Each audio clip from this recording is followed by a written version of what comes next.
Shalom, queridos! Leitura bíblica, hoje dia 16 de março, e o nosso texto está no livro de Êxodo, capítulo 27. Farás também o altar de madeira de cetim, 5 côvados será o seu comprimento e 5 côvados a largura, será quadrado o altar, e 3 côvados a sua altura. Farás as suas pontas nos seus 4 cantos, as suas pontas serão uma só peça com o mesmo, e cobrirás de cobre. Far-lhe-ás também as suas caldeirinhas para recolher a cinza, e suas pás, e suas bacias e garfos, e seus braseiros, todos os seus utensílios farás de cobre. Far-lhe-ás também um crivo de cobre em forma de rede, e farás a esta rede 4 argolas de metal aos seus 4 cantos, e as porás dentro do cerco do altar para baixo, de maneira que a rede chegue até o meio do altar. Farás também varais para o altar, varais de madeira de cetim, os cobrirás de cobre. Os varais se meterão nas argolas, de maneira que os varais estejam de ambos os lados do altar quando o for levado. Oco de tábuas o farás, como se te mostrou no monte, assim o fará. Farás também o pátio do tabernáculo ao lado do meio-dia para o sul. O pátio terá cortinas de linho fino torcido. O comprimento de cada lado será de 100 côvados. Também as suas 20 colunas e as suas 20 bases serão de cobre. Os colchetes das colunas e suas faixas serão de prata. Assim também ao lado do norte as cortinas na longura serão de 100 côvados de comprimento, e as suas 20 colunas e as suas 20 bases serão de cobre. Os colchetes das colunas e as suas faixas serão de prata. Na largura do pátio do lado do ocidente haverá cortinas de 50 côvados, as suas colunas 10 e suas bases 10. Semelhantemente, a largura do pátio do lado oriental, para o levante, será de 50 côvados, de maneira que haja 15 côvados de cortina de um lado, suas colunas 3 e suas bases 3, e 15 côvados de cortina do outro lado, suas colunas 3 e suas bases 3. E à porta do pátio haverá uma coberta de 20 côvados de pano azul, púrpura, carmesim e linho fino torcido, de obra de bordador. As suas colunas 4 e as suas bases 4. Todas as colunas do pátio ao redor serão cingidas de faixas de prata, e os seus colchetes serão de prata, mas as suas bases de cobre. O comprimento do pátio será de 100 côvados e a largura de cada banda de 50, e a altura de 5 côvados de linho fino torcido, mas as suas bases serão de cobre. No tocante a todos os utensílios do tabernáculo em todo o seu serviço, até todos os seus pregos e todos os pregos do pátio serão de cobre. Tu, pois, ordenarás aos filhos de Israel que te tragam azeite puro de oliveiras, batido, para o candeeiro, para fazer arder as lâmpadas continuamente. Na tenda da congregação fora do véu, que está diante do testemunho, Arão e seus filhos as porão em ordem, desde a tarde até pela manhã, perante o Senhor. Um estatuto perpétuo será este, pelas suas gerações, aos filhos de Israel. Novo Testamento, Evangelho de João, capítulo 6. Depois disso, partiu Jesus para o outro lado do mar da Galileia, que é o de Tiberíades. E grande multidão o seguia, porque via os sinais que operava sobre os enfermos. Jesus subiu ao monte e assentou-se ali com os seus discípulos, e a Páscoa, a festa dos judeus, estava próxima. Então Jesus, levantando os olhos e vendo que uma grande multidão vinha ter com ele, disse a Filipe: Onde compraremos pão para estes comerem? Mas dizia isso para o experimentar, porque ele bem sabia o que havia de fazer. Filipe respondeu-lhe: 200 dinheiros de pão não lhes bastarão, para que cada um deles tome um pouco. E um dos seus discípulos, André, irmão de Simão Pedro, disse-lhe: Está aqui um rapaz que tem 5 pães de cevada e 2 peixinhos, mas que é isto para tantos? E disse Jesus: Mandai assentar os homens. E havia muita relva naquele lugar. Assentaram-se, pois, os homens em número de quase 5.000. E Jesus tomou os pães e, havendo dado graças, repartiu-os pelos discípulos e os discípulos pelos que estavam assentados, e igualmente também os peixes, quanto eles queriam. E quando estavam saciados, disse aos seus discípulos: recolhei os pedaços que sobejaram, para que nada se perca. Recolheram-nos, pois, e encheram 12 cestos de pedaços dos 5 pães de cevada que sobejaram aos que haviam comido.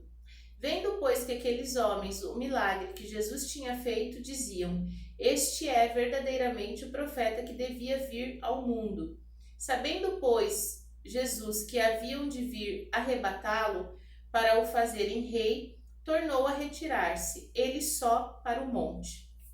E quando veio a tarde, os seus discípulos desceram para o monte e, entrando no barco, passaram o mar em direção a Cafarnaum. E era já escuro, e ainda Jesus não tinha chegado perto deles.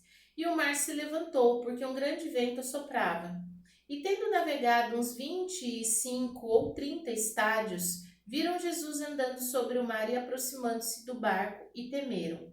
Porém ele lhes disse: sou eu, não temais. Então eles, de boa mente, o receberam no barco, e logo o barco chegou à terra para onde iam. No dia seguinte, a multidão que estava do outro lado do mar, vendo que não havia ali mais do que um barquinho e que Jesus não entrara com seus discípulos naquele barquinho, mas que os seus discípulos tinham ido sós, contudo, outros barquinhos tinham chegado de Tiberíades, perto do lugar onde comeram pão, havendo o Senhor dado graças. Vendo, pois, a multidão que Jesus não estava ali, nem os discípulos, entraram eles também nos barcos e foram a Cafarnaum em busca de Jesus. Achando-o no outro lado do mar, disseram-lhe: Rabi, quando chegaste aqui? Jesus respondeu e disse-lhes: Na verdade vos digo que me buscais não pelos sinais que vistes, mas porque comestes do pão e vos saciastes. Trabalhai não pela comida que perece, mas pela comida que permanece para a vida eterna, a qual o Filho do Homem vos dará, porque a este o Pai Deus selou. Disseram-lhe, pois: que faremos para executarmos as obras de Deus? Jesus respondeu e disse-lhes: a obra de Deus é esta, que creiais naquele que ele enviou. Disseram-lhe, pois, que sinal, pois, fazes tu, para que o vejamos e creiamos em ti, que operas tu? Nossos pais comeram o maná no deserto, como está escrito, deu-lhes a comer o pão do céu. Disse-lhes, pois, Jesus: na verdade vos digo que Moisés não vos deu o pão do céu, mas o meu Pai vos dá o verdadeiro pão do céu. Porque o pão de Deus é aquele que desce do céu e dá vida ao mundo. Disseram-lhe, pois: Senhor, dá-nos sempre desse pão. E Jesus disse-lhe: eu sou o pão da vida. Aquele que vem a mim não terá fome, e quem crê em mim nunca terá sede. Mas já vos disse que também vós me vistes, e contudo não credes. Tudo o que o Pai me dá virá a mim, e o que vem a mim de maneira nenhuma o lançarei fora. Porque eu desci do céu não para fazer a minha vontade, mas a vontade daquele que me enviou. E a vontade do Pai que me enviou é esta: que nenhum de todos aqueles que me deu se perca, mas que o ressuscite no último dia. Porquanto a vontade daquele que me enviou é esta: que todo aquele que vê o Filho e crê nele tenha vida eterna, e eu o ressuscitarei no último dia. Murmuravam, pois, dele os judeus, porque dissera: eu sou o pão que desceu do céu. E diziam: não é este Jesus, o filho de José, cujo pai e mãe nós conhecemos? Como, pois, diz ele, desci do céu?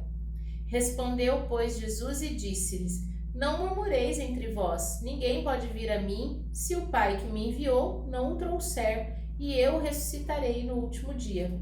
Está escrito nos profetas: serão todos ensinados por Deus. Portanto, todo aquele que do Pai ouviu e aprendeu, vem a mim. Não que alguém que visse ao Pai, a não ser aquele que é de Deus, este tem visto ao Pai.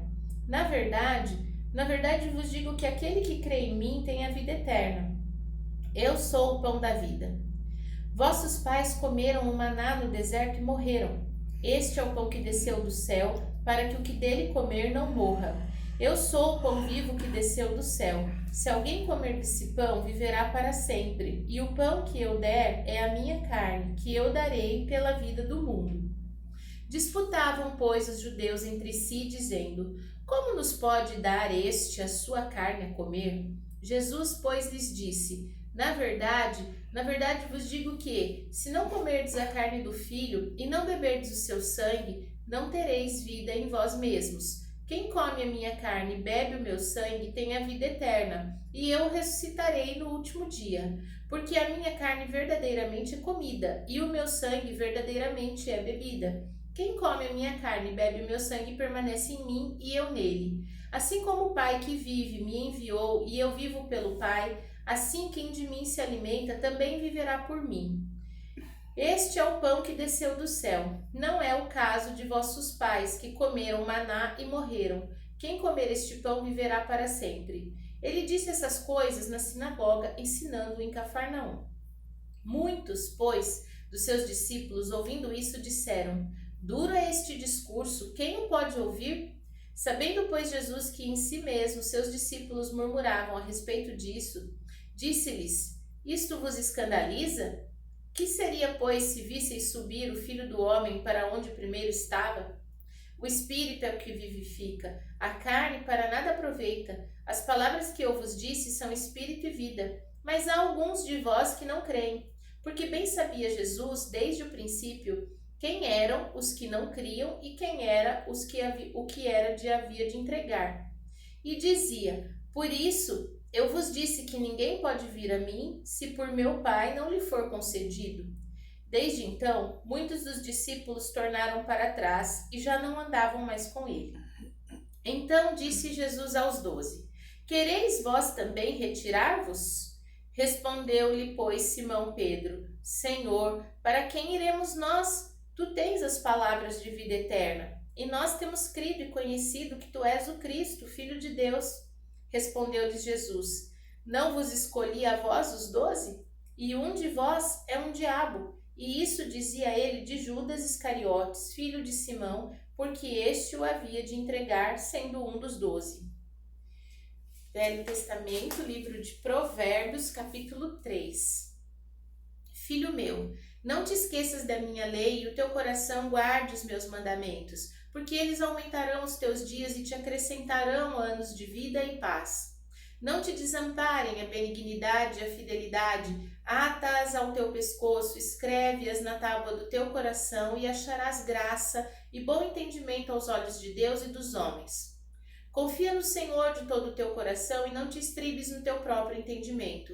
Reconhece-o em todos os teus caminhos e ele endireitará as tuas veredas. Não sejas sábio a teus próprios olhos. Teme ao Senhor e aparta-te do mal. Isso será remédio para o teu umbigo e medula para os teus ossos. Honra o Senhor com a tua fazenda e com as primícias de toda a tua renda, e se encherão os teus celeiros abundantemente, e transbordarão de mosto os teus lagares. Filho meu, não rejeites a correção do Senhor, nem te enojes da sua repreensão, porque o Senhor repreende aquele a quem ama, assim como o pai ao filho a quem quer bem. Bem-aventurado o homem que acha sabedoria e o homem que adquire conhecimento, porque melhor é a sua mercadoria do que a mercadoria de prata, e a sua renda do que ouro mais fino. Mais preciosa é do que rubis, tudo o que podes desejar não se pode comparar a ela. Aumento de dias há na sua mão direita, e na sua esquerda riquezas e honra. Os teus caminhos são caminhos de delícias, e todas as suas veredas paz. Árvore da vida para os que a seguram, e bem-aventurados são todos os que a retêm. O Senhor com sabedoria fundou a terra, preparou os céus com inteligência. Pelo seu conhecimento se fenderam os abismos, e as nuvens destilam orvalho. Filho meu, não se apartem estas coisas dos teus olhos, guarda a verdadeira sabedoria e o bom siso, porque serão vida para a tua alma e graça para o teu pescoço. Então andarás com confiança o teu caminho e não tropeçarás o teu pé. Quando te deitares, não temerás. Sim, tu te deitarás e o sono será suave. Não temerás o pavor repentino, nem a assolação dos ímpios quando vier. Porque o Senhor será a tua esperança e guardará os teus pés de serem presos. Não detenhas os seus donos o bem, estando na tua mão o poder de fazê-lo. Não digas ao teu próximo, vai e torna, amanhã tu darei, tendo tu contigo. Não maquines mal contra o teu próximo, pois habita contigo confiadamente. Não contendas com alguém sem razão, se te não tenho feito mal. Não tenhas inveja do homem violento, nem escolhas nenhum de seus caminhos, porque o perverso é abominação para o Senhor, mas com os sinceros está o seu segredo. A maldição do Senhor habita na casa do ímpio, mas a habitação do justo ele abençoará. Certamente ele escarnecerá dos escarnecedores, mas dará graça aos mansos. Os sábios herdarão honra, mas os loucos tomam sobre si confusão. Amém? Então, os nossos textos de hoje, vimos em Êxodo 27, que a presença do Espírito Santo na nossa vida é como esse azeite puro que mantinham acesas as lâmpadas no templo. Que o Senhor possa sempre estar presente em nós através do seu Espírito, mantendo acesa a chama da nossa fé, para que sejamos constantes no servir ao Senhor. Em João 6, vimos que Jesus é a provisão perfeita, Ele é o alimento, é o sustento e é a vida. Ele é quem fortalece e nele está a fonte de vida eterna. Em Provérbios 3, percebemos que confiar em nós mesmos, ser sábio aos próprios olhos, rejeitar a correção de Deus, não é um bom conselho. Precisamos em todo o tempo entender que a sabedoria é acrescentada para que se aumentem os anos de vida e de paz. Vamos orar? Pai Santo, fiel, justo, maravilhoso, nós te damos graças neste dia e clamamos ao Senhor, Pai, que a presença do Teu Espírito não se aparte de nós, que possamos ter sempre em nosso coração, Pai, a chama da fé ardente, acesa, porque sabemos que aqueles que creem são feitos filhos, aqueles que creem são sustentados, alimentados, creem que Jesus é o pão vivo e por ele podem ser fortalecidos, e que o Senhor também nos ajude, Pai, a nos desviar de todo o caminho mau e buscar a sabedoria que vem do Senhor. Em nome de Jesus, amém. Shalom!